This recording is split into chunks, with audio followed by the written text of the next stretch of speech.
En esta oportunidad se han unido las asignaturas de matemática y educación ciudadana.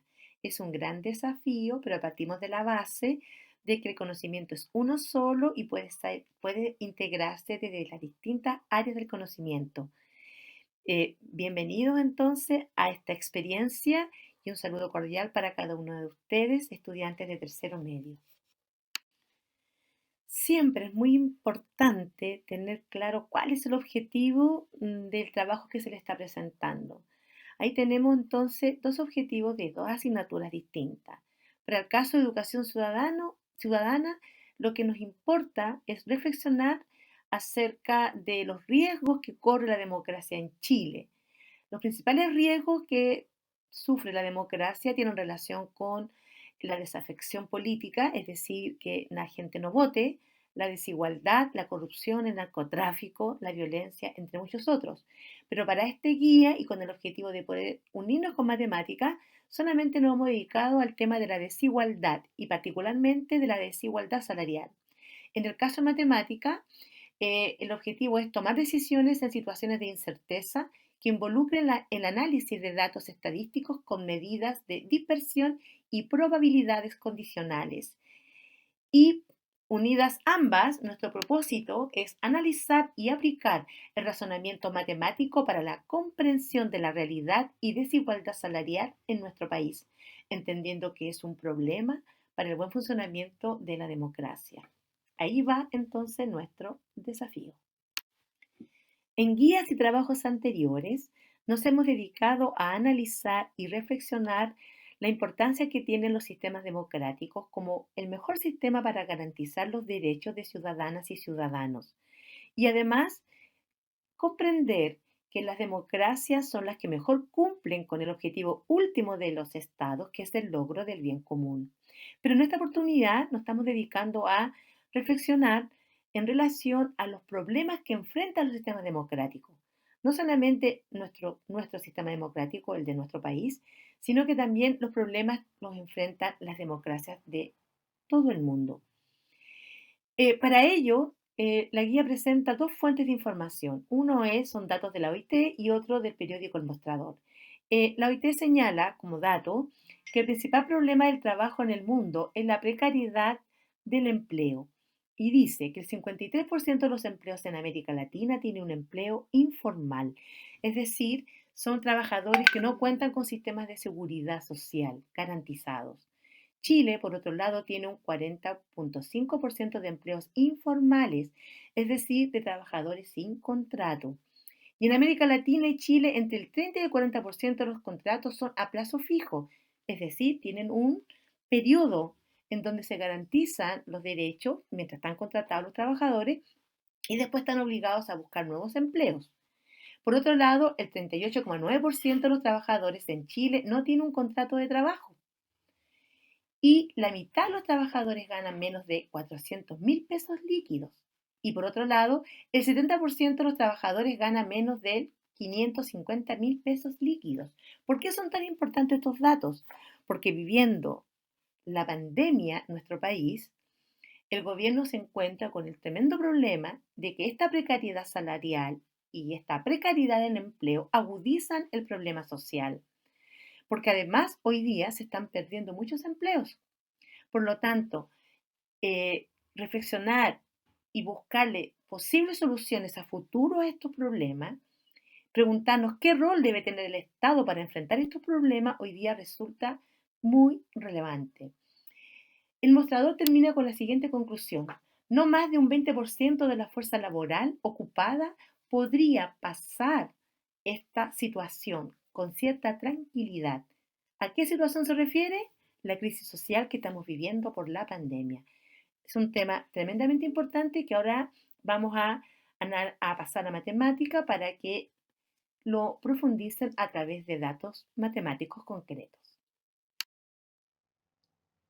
Estimados estudiantes de tercero medio, ahora vamos a hacer una presentación en conjunto con Educación Ciudadana, con algunos aspectos y acerca de la democracia y en matemática, cómo matemática apoya a este tema de educación ciudadana, cómo nos podemos complementar.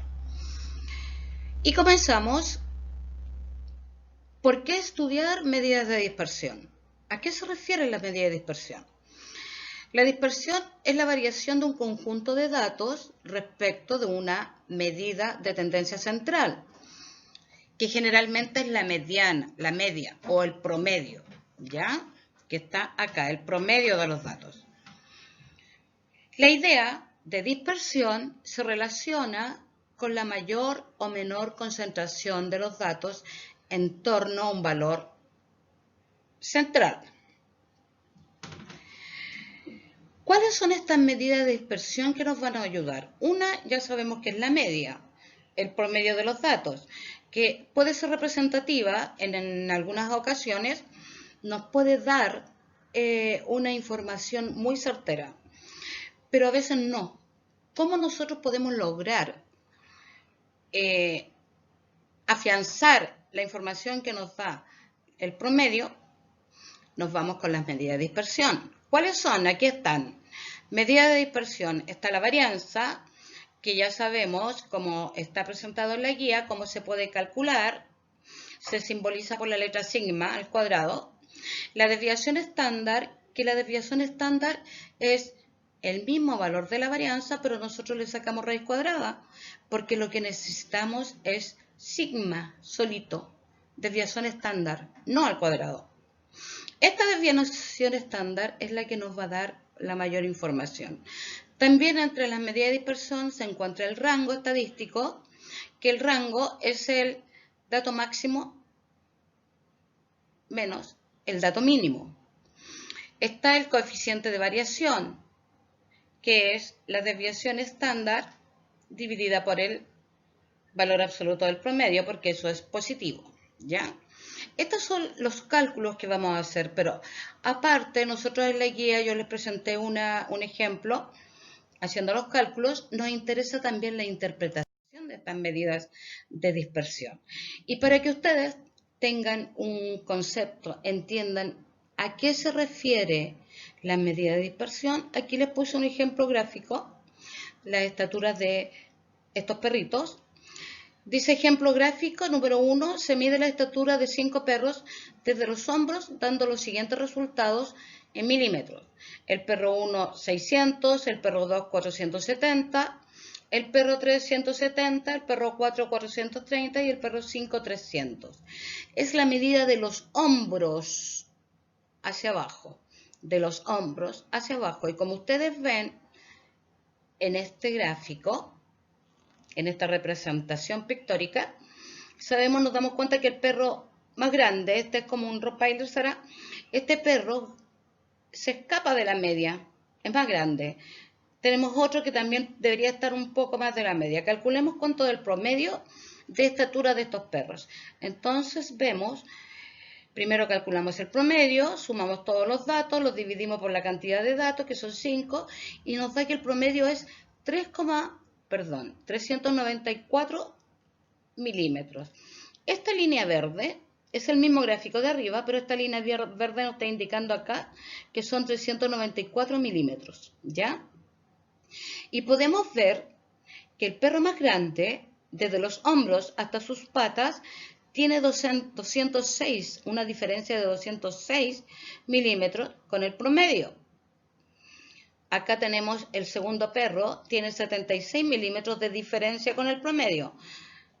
Hay otro que está más lejos, 294, más pequeño que el promedio. Este es el más cercano al promedio, que tiene una diferencia entre el promedio y la estatura del perro, que son 36. Y este último debería ser 94 hacia abajo. Es decir, nuestro promedio de estatura de los perros está aquí. Y tenemos 1, 2, 3 datos que se nos disparan, están muy alejados del promedio. Eso es una dispersión de datos. Cuando todos se concentran y están más cerquitas del promedio, se llama que están más homogéneos, es decir, los datos están más cercanos. En este caso, los datos son más dispersos. Hay datos que están muy alejados del promedio de estaturas. Eso es el concepto de dispersión. Aquí lo hicimos comparándolo con el promedio. Podemos sacar la desviación estándar, la varianza, y vamos a acercarnos más todavía y nos va a dar, ya con este ejemplo del promedio, ya sabemos que hay datos que están dispersos, ¿ya? Y el último ejemplo que vamos a ver dice, voy a cambiar el puntero. El ejemplo 3 dice, información obtenida de Fundación Sol. Lo que ganan el 50% o menos del sueldo, digamos, de cada empresa, el 70% o menos, el 80% o menos, y el promedio según tamaño de empresa, según asalariados privados. ¿Qué me indica esta tabla? Esta tabla me está indicando el tamaño de empresa, por ejemplo, menos de 5 empleados, de 5 a 10 empleados, entre 11 y 49 empleados. P50 quiere decir que ganan 50% menos, 70% menos del, digamos, del sueldo en general de la empresa, 80% menos y el promedio. Entonces, en cada empresa, está la cantidad de empleados y está el promedio general. Esta tabla, ¿qué nos dice? Dice, tal como se podría esperar, los trabajadores asalariados contratados por grandes empresas son aquellos que representan los salarios más altos. Sin embargo, la mitad de los asalariados privados contratados por empresas de 200 y más trabajadores ganan menos de 462.000 pesos. Si ustedes ven acá, dice 200 y más personas, 50% menos, 70% menos, 80% menos y el promedio. De ese grupo de personas ganan menos de 462.000 pesos. Y solo el 30% supera los 700.000 pesos líquidos al mes de ese grupo, dando cuenta que la contención salarial señalado anteriormente se extiende a lo largo de las distintas unidades productivas. Por otro lado, tenemos también que las empresas medianas, entre 50 y 199 trabajadores, solo de este grupo, que tiene un promedio de 578.247, de este grupo, solo el 20% de ese grupo, solo el 20% de los asalariados privados gana más de 714.180 líquidos. Pesos, perdón. Ahora el gráfico, aquí tengo representado otro tipo de gráfico que es un gráfico de torta en porcentaje. Dice que se consideran solo asalariados, distribución de quienes ganan menos de 500.000 pesos líquidos. Entonces, aquí tenemos que menos de 5, la empresa que tiene menos de 5 personas es el 13,14% del total. Entre 11 y 49 empleados es el 20,4% del total. Entre 5 a 10 empleados es el 9,5% del total. 200 y más empleados es el 40,2% del total y entre 50 y 199 de empleados viene a ser el 16,5%. Esto es en gráfico. Es lo mismo que la tabla anterior y nos dice que 2 de cada 3 trabajadores en Chile ganan menos de 500.000 pesos líquidos. Y se podría concluir que gran parte de ellos son contratados en micro y pequeñas empresas.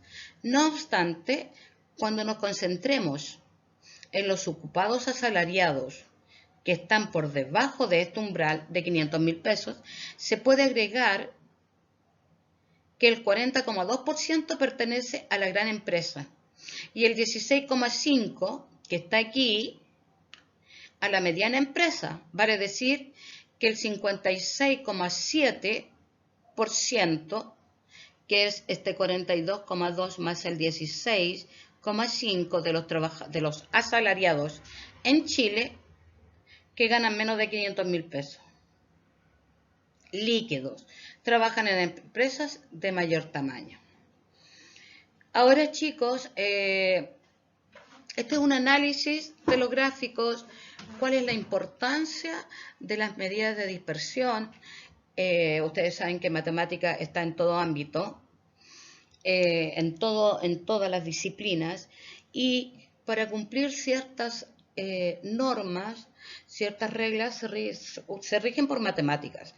Por lo tanto, espero haya sido una buena presentación, una buena ayuda para ustedes, y recuerden que los cálculos de las medidas de dispersión se hacen con las fórmulas que están presentadas en la guía, además están presentadas acá en la presentación, y consulten sus dudas a los correos indicados en el Facebook, en el blog, correo de matemáticas. Desarrollen sus guías porque va a haber plazo para eso. Adiós, que se encuentren bien, cuídense. Y consulten sus dudas a los correos indicados en el Facebook, en el blog, correo de matemáticas. Desarrollen sus guías porque va a haber plazo para eso. Luego de la realización de los ejercicios y reflexiones matemáticas, presentamos como última actividad para una reflexión final lo siguiente.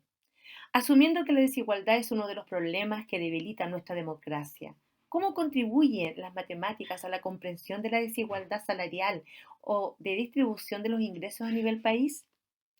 Si tuvieras la posibilidad de discutir posibles soluciones, ¿qué propondrías para el fortalecimiento de nuestro sistema democrático? Ahí está entonces el desafío. Piensa que tienes la posibilidad real de poder hacer propuestas concretas para solucionar este gran problema. Que te vaya muy bien y esperamos tus respuestas.